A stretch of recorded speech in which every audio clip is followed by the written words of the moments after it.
let's talk about my favourite dictator. No, not the one you're thinking of. No, Don't put your hand up shortly after saying I'm going to be talking about Bukele, who I learned how to pronounce his actual surname. Hooray. Because I was worried before we started this. I didn't do that with my segment about the Argentinian guy. So Bukele is the supposed dictator, actually democratically elected president of El Salvador, who earlier on this year and for the past few years of his time in office has been sorting out El Salvador's terrible problem that they had with gangs and cartels operating that made them have, I think in 2018 or 2019, something ridiculous like a murder rate of 51 per 100,000, which is one of the highest in the entire world. I think that the whole of Latin America is basically at a war with organized crime. And this is why I'm pretty liberal on drug laws. But I say that if you take things like cocaine, you are a massive piece of S because of all of the horrific things that go on in it. It's, the whole crime hierarchy and how it gets here, the things it's funding. You get like the Mexican cartels that kill all of the children in a town because they dare disobey them. The trail of blood that comes from this is horrific. But have you considered the poor murderers? Because the media would really like you, instead of focusing on the fact that it's gone from 51 per 100,000 murders to 8 and is now one of the safest countries in South America and actually is starting to recover in all sorts of ways. People are able to start businesses. This is good for the economy because if people feel safe in the streets, they feel safe to open a business where they're not going to get shaken down by the local gang members. They're able to do a lot of things. This is good for everybody. People feel safe on the streets. The media and the journalist class don't want you to care about that. What they want you to do is care about the human rights of the poor murderers. Why don't you think about the lives of the poor murderers? Well, because they're murderers. And honestly, they should all be publicly executed, is my opinion. I agree. And I think he probably would if he thought he could get away with it on the international stage, because it's not just the journalists who don't want there to be peace in the streets of El Salvador. And if they were perfectly honest, anywhere else for that matter, because they hate you and they want you dead.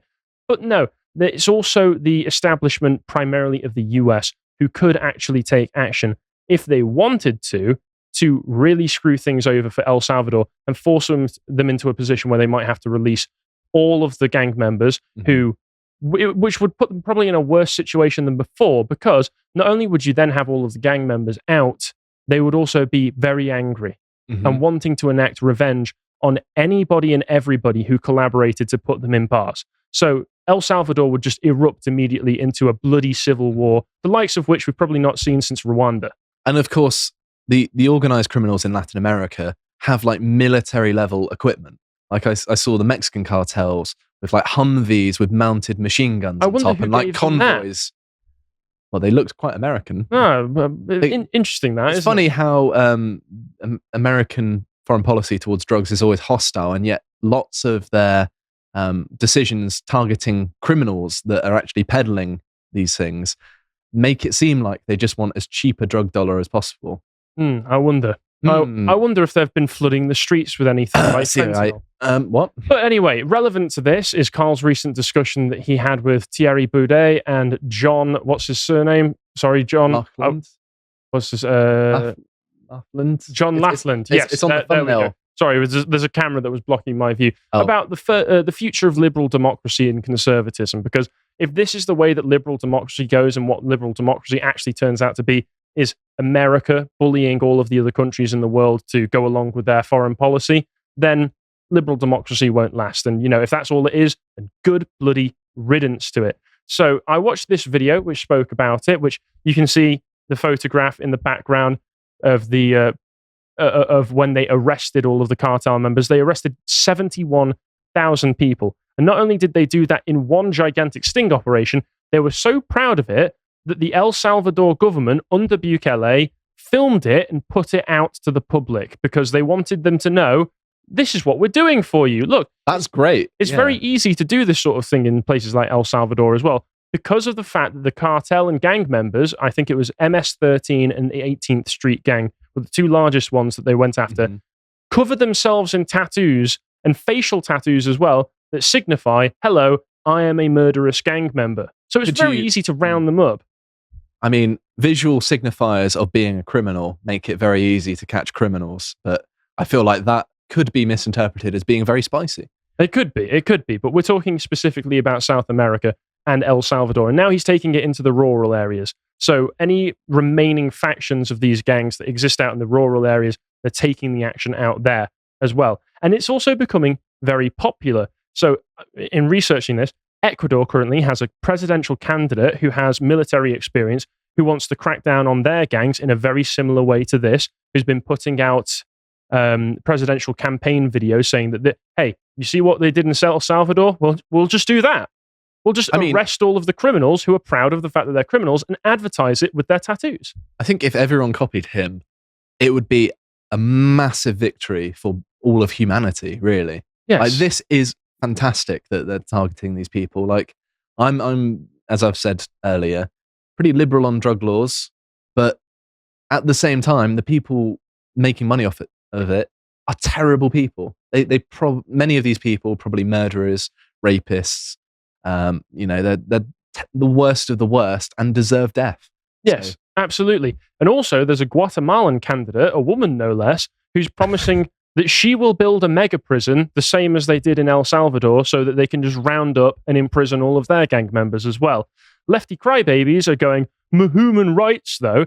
But Ecuador has a point. So this is a guy, Ivy League businessman, wants to take on Ecuador cocaine cartels.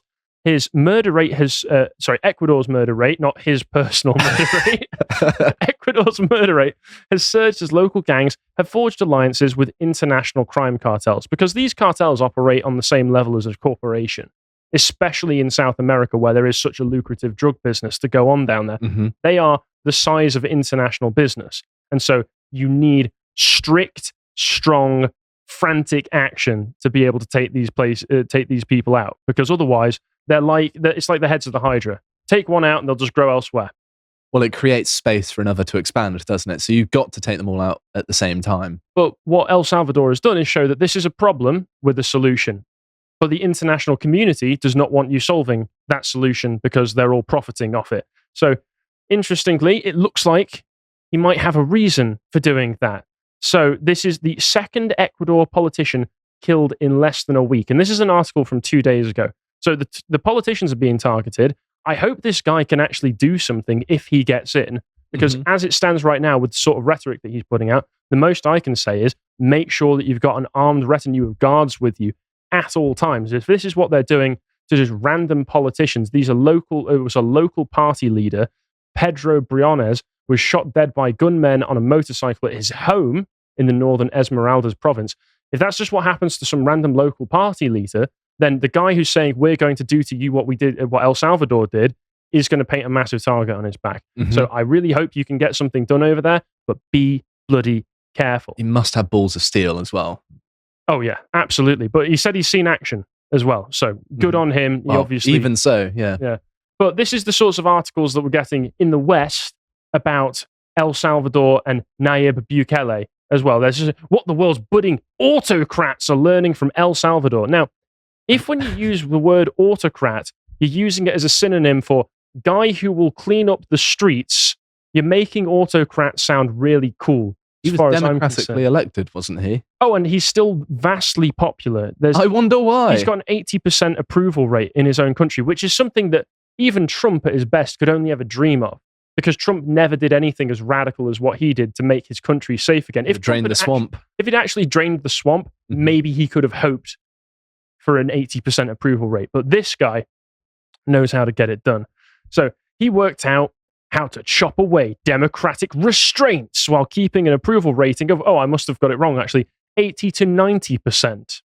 Let's just presume 90 because it's The Economist and they are, as far as the toilet bowl of media goes, it is kind of right at the bottom, isn't it? They can be, certainly. One ingredient is his mastery of social media. The main one is locking up huge numbers of young men. For young men, that's a synonym that they're using here for murderers. They're desperate to try and paint these obviously good things as being negative. Since when has The Economist cared about young men exactly? Yeah, so the amount of people that he arrested was equivalent to 7% of male Salvadorians aged 14 to 29, which just shows more than anything. It doesn't show that it's a human rights abuse, abuse. Rice. Yeah, human rights abuse. It shows how widespread the problem was Good over thing there. you're not talking about China. Anyone suspected of ties to a criminal gang can be thrown into a crowded jail indefinitely. Little evidence is required. A suspicious tattoo, you know, those tattoos that say, I am a criminal, on their face, or an anonymous accusation will suffice. Anonymous accusation meaning, hey, I know that he's a murderer, throw him in prison, please. Well, I mean, there does need to be a fair trial, but I presume that they're smearing the situation. At the end of the day, as far as I'm concerned, extreme problems require extreme solutions. Staring me straight in the eyes and saying that. I will funny. not apologize for supporting a man who has cleaned up the streets of his country. Well, it seems to have worked. Who has saved his country. Outraged liberals, and this is the funniest part of this, must admit that his crackdown has brought benefits, they say through gritted teeth. Most touted is the plunge in the homicide rate, 51 per 100,000 to 8 last year. Analysts dispute how much credit to give to Mr. Bukele, but he can surely claim some. I wonder if locking up every criminal in the country had something to do with it. But professionals, experts, and analysts are like, oh, we don't know. We're not so sure about that. God. Maybe it was climate change. Maybe they just got too hot and bothered to murder. Too hot and tired, and they went on a siesta. That's what happened. The murderers went on a siesta. You know what, experts, you might be onto something there. Yeah. Before, if a gangster demanded protection money, civilians paid up or braved the bullet. Few called the police since gangsters were seldom convicted without testimony that hardly anyone was brave enough to offer.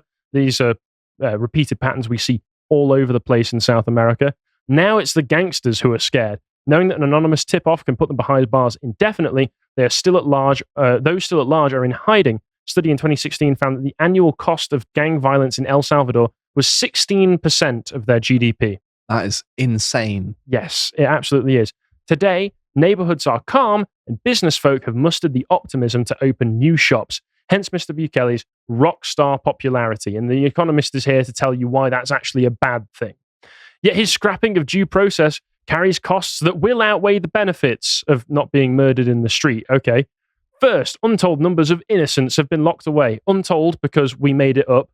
We can't tell you exactly how many innocent there are, so we're just going to say untold to make you think it might be all of them. Their families cluster outside prisons, desperate for news of their young loved ones, which just reminds me of those news reports you see from America where some ghetto shooting has happened. And you'll just get all of the people going, he may have been a drug-dealing murderer, but he was a good people, didn't do nothing. That was you always get that. I don't know what the accent is. Yeah. That was a mix of accents. Yeah, he was a good boy, and then it's like a shootout. He killed like 3 people. Yeah, he was always a good boy. He was a good boy. That's the way it always goes. It reminds me of that. The government has released those 6,000 so far, but seems in no hurry to admit its mistakes. Well, they got released, didn't they? So at the end of the day, listen, if I'm in a country where everyone is being murdered on a day-to-day basis and I'm having to walk past corpses in the street and I get patted down or maybe even interned, as long as I get out and the streets are safe, I'll look around and go, might have been worth it. Might have been worth it. This isn't like a COVID situation where it's a little cough and they lock me away for 2 years for the sake of me not getting a common cold. This is actual murder in the street. Well, yeah, the cartels are nothing to really, turn your nose up at. They are serious business. Yeah. More insidiously, he's amassed powers to pave the way for his crackdown and then use it as an excuse to grab even more. Oh God, he might save the country even more. How horrifying. And it goes on and on and on like this. They call him Putin-esque, which means they're calling him Hitler-esque because that's what they mean these days when they do these things. And they talk about how his methods are ripe for copying anywhere where there are weak institutions. Well, I wish. Surely that would mean that there needs to be some kind of order put in place. If they've got weak institutions and you're full of corruption and have the cartel in operation, yeah, they probably could use a guy like this. Hey, weak institutions are good, all right? No, strong institutions are good. Ooh, no institutions is better. I'm not saying government institutions. I'm just saying institutions. And you've got loads of articles like this. Oh, no, John. Oh, God. Here we go. Like from Espana.com. Elpaz.com international. Bukele's hell in El Salvador, a country submerged in a police state. You mean better than a cartel state, isn't it? Yeah, and you mean like Singapore, which everyone describes as a police state, but is also a remarkably peaceful place to live. Now, As long as you don't spit out chewing gum. Stop making police states and other such things sound so good. So these are, I mean, you've got to remember as well, these articles are the sorts coming from the same people that would make any excuse for the Canadian government closing your bank account, or the US government targeting parents for not wanting gender ideology in schools. These people choose their targets selectively based on whether they like the guy or not, whether they consider this man an enemy. And obviously, they consider this man, because he is not in favor of all of their progressive agenda, because he's not happy to have criminals murdering people on the street, they see him as an enemy. These people writing these articles are your enemy because they would rather see you raped and murdered than see a load of murderers put in prison. So take that information as you will. You get this: the Vincible Bukele. Can the millennial autocrat be stopped? And they can't find any pictures like they could with Javier, where he's really angry and screaming, because this guy, he's described himself as the world's coolest dictator as a joke, because he's not a dictator. But he described himself as the world's coolest dictator, and you can't really find pictures of him looking angry because he's just a chill guy. He looks like he's doing that scene from Pulp Fiction with the tiny violin. Oh, yeah, he is. He's doing that for the cartel members. If he actually I put did your that, murderous brother in prison. Oh, no, let me play a little tune for you. if he did that, that would be the icing on the cake, wouldn't it? Yeah, so former Colombian President Ernesto Samper called Bukele a little Hitler in Central America. Oh, my God. Just because... Well, the cartel candidate doesn't like him. Oh, no. Well, yeah, I'm presuming that's him. I don't know. Well, literally, I decided to look into it because I thought, okay, Colombian Ernesto Samper, just Google it, and then the first thing that comes up is Cali cartel. So first of all, Colombia's murder rate currently is almost triple El Salvador's that is now. So that's fun. And Samper was accused of receiving campaign donations of up to $4 million from the Cali cartel. No way. So you mean to say someone bought and paid for by the cartels is critical of someone arresting the cartels? Oh, I know. Big surprise. So when you've got these people as your enemies, you know you're doing something right. The international democracy promotion will also remain frustratingly inadequate and ineffective in halting Bukele's authoritarian project. Yes, because your message is literally, we want to release the murderers. So that's not going to be a very popular slogan. Release the murderers. It's like Mr. Burns if he was even more evil. It really, release the hounds. That's the message that you're giving. The US and the EU have confined themselves to half-baked measures, voicing concerns for human rights violations in El Salvador and issuing statements condemning Bukele's erosion of democracy. The Joe Biden administration has also sanctioned several close aides of Bukele via the Engel list, which merely revokes visas and potentially freezes assets for the listed individuals. The ticking bomb that is Bukele's economic plan, making it so that people can start businesses again, which is only ever going to be an economic disaster. But it's because of the fact that he implemented Bitcoin as part of the national currency. Oh, yeah, that was incredibly based, yep. They say that that's going to trigger an economic crisis that will likely undermine his government's internal unity and fuel popular discontent. Maybe. They've been kicked in the head with a horse. No, the US, as the main bilateral lender, buyer of El Salvadorian exports, and source of much-needed investment, should be prepared to extend development aid, financial lifelines, and debt restructuring programs, but with clear conditions requiring Bukele to take specific steps to put El Salvador back on a democratic path. So this is blackmail. Yeah.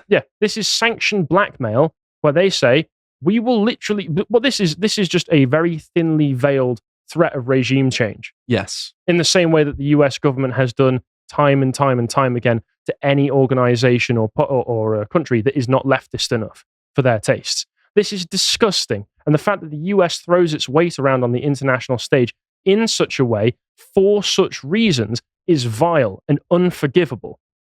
And then the last thing they had was just the free press has been withered in El Salvador. Oh no, the submersive smear merchants, the dirty, dirty smear merchants have been suppressed in El Salvador, and people on the streets with their cameras are being promoted by the government for walking around the streets with cameras and saying, look at how safe it is now. Isn't this interesting? This is neat. I didn't used to be able to go down the street without getting stabbed.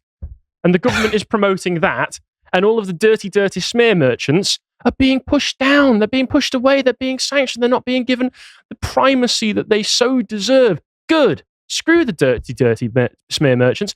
No pity for the dirty, dirty smear merchants. They're scum, as far as I'm concerned. And For anything else that he may do, most of what I'm aware of with Bukele is the fact that he implemented Bitcoin and committed what I can see as an absolute miracle in one of the most dangerous countries in all of South America. So whatever else he does, I'm in full support of, because at the end of the day, when these people are your enemies, you're doing something right. Thank you for watching this segment from the podcast The Lotus Eaters. I hope you enjoyed it and found it informative. If you feel like supporting the work that we do here, then you can subscribe to our website for as little as £5 per month to gain access to all of the premium work that we do there, including Josh's series Contemplations, which is on episode 137, the most recent of which is part 1 of his series about cults. If you'd like to follow with what Josh is doing online, you can follow his social media on Twitter at Josh Firm and on Getter at Josh_Firm. Thank you very much again for watching, and take care.